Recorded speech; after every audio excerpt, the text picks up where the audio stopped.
立委林俊宪表示，台南市总共有649个里，目前里林建设经费一里是13万，甲着新北、桃园一里60万相差真大。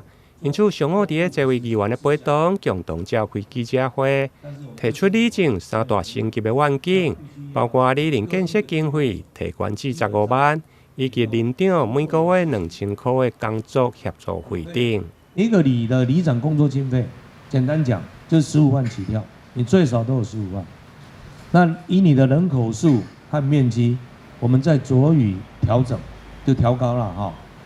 另外再根据你有特别需要，例如防灾、防疫、防汛，我们会再提供额外的建设补助费。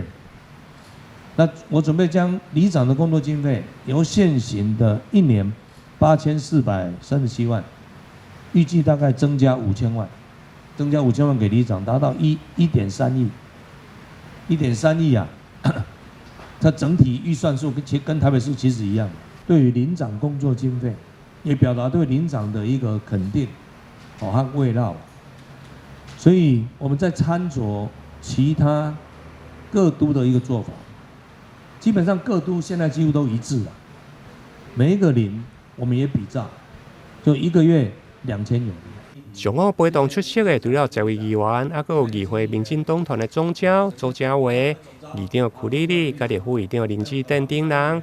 会中议长嘛肯定立委的这项政策，将这个所谓的社会福利也好，那还有我们今天记者会所发表的区里行政的这个改变也好，事实上都是经过精算，都精算，而且呢非常有负责任的告诉我们说，它未来的经费的增加会增加在哪里，那为什么要增加？我觉得这个是一个很负责任的这个候选人的一个的做法哈。